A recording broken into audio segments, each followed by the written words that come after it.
कक्षा 6 से बीएससी तक की भौतिक विज्ञान, गणित और विविध प्रतियोगी परीक्षाओं हेतु रीजनिंग एवं गणित की कक्षाएं निःशुल्क प्राप्त करें। इन कक्षाएं निःशुल्क वीडियो देखें और पढ़ें अर्जुन स्टडी चैनल के द्वारा।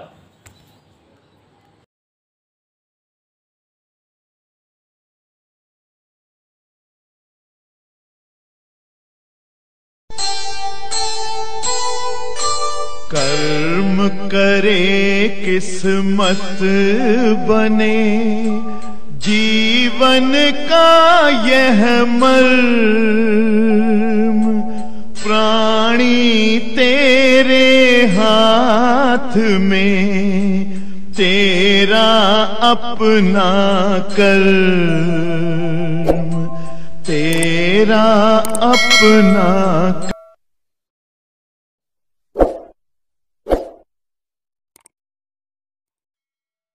वैद्युत क्षेत्र, प्यारे बच्चों यहाँ गौर से देखो। वैद्युत क्षेत्र अब आधा लेसन हो गया है, जान लो। थ्योरी वाला खत्म, डिग्रेशन स्टार्ट हो गया है। वैद्युत क्षेत्र अंग्रेजी होती है इलेक्ट्रिक फील्ड।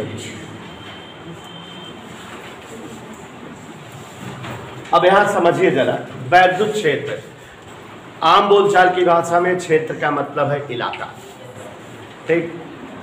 वैद्युत का इलाका है। वैद्युत क्षेत्र से तात्पर्य हुआ वैद्युत का इलाका या वैद्युत जिस जगह प्रभावित हो वो चीज। जैसे कहते हैं, सुने हो आप, राजा भैया का इलाका है। तो राजा भैया के इलाका से मतलब क्या है कि वहां तक राजा भैया का प्रभुत्व या राजा भैया का प्रभाव बना हुआ है ना। यही बात तो है।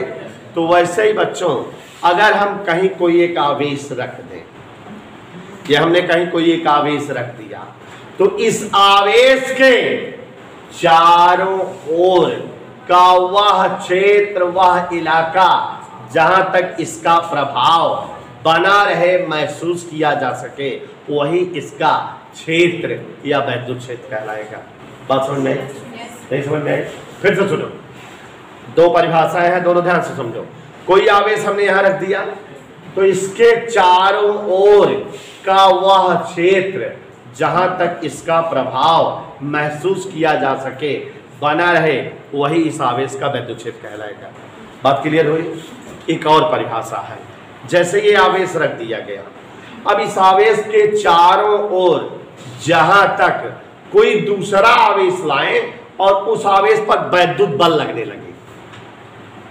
भाई आप जानते हो, जब दो आवेश हो जाते हैं वैद्युत बल लगता है कि नहीं? अब अगर एक आवेश यहाँ रखा हुआ, एक आवेश 24 घंटा घर के पर रखा है, क्या दोनों बीच बल लगे?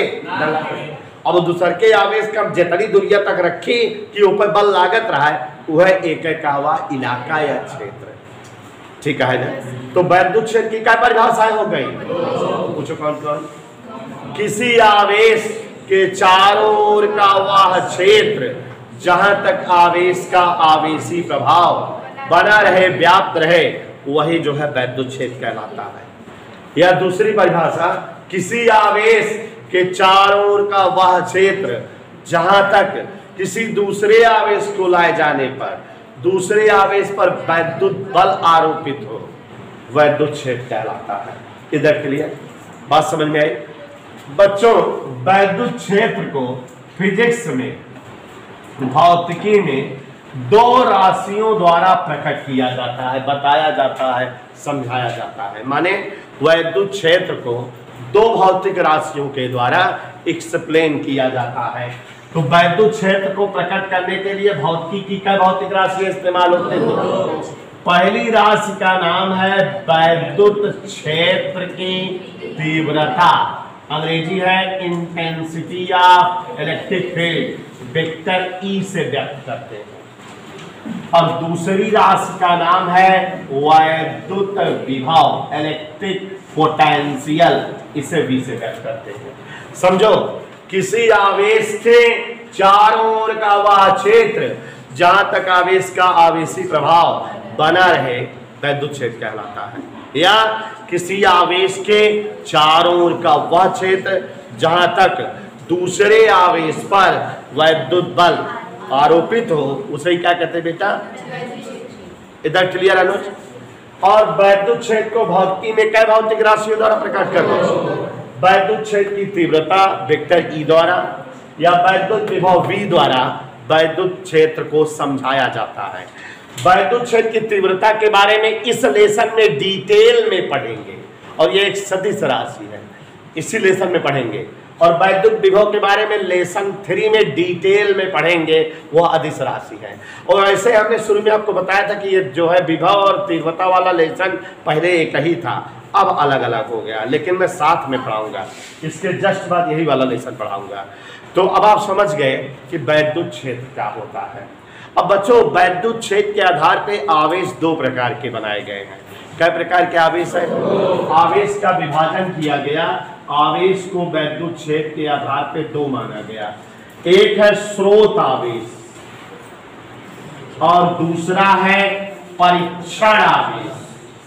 स्रोत आवेश और परीक्षण आवेश, जिस आवेश के कारण वैद्युत क्षेत्र बनता है, या कहीं स्थित हुआ धनावेश जिसके कारण जो वैद्युत क्षेत्र बने उसकी माप की जाए, उसे हम स्रोत आवेश कहते हैं। माने जो आवेश वैद्युत क्षेत्र पैदा करे, उत्पन्न करे, जिस आवेश के कारण वैद्युत क्षेत्र बने, उसी आवेश को क्या कहते हैं? टेस्टिंग चार्ज या परीक्षण आवेश क्या है? अब अगर इस क्षेत्र में कोई दूसरा आवेश लाए तो वो गति करने लगेगा, चलने लगेगा। क्यों? क्योंकि उस पर बल लगने लगेगा, और उस पर जो बल लग रहा है उसका हम जांच करें, पता लगाएं, प्रयोग करें, तो वो जो दूसरा आवेश है जिस पर बल की जो है जांच हो रही है, वो कौन सा आवेश है? परिभाषा भी ऐसे लिखे हैं, जिस आवेश के कारण उत्पन्न वैद्युत क्षेत्र की माप की जाती है वह जो है स्रोत आवेश होता है।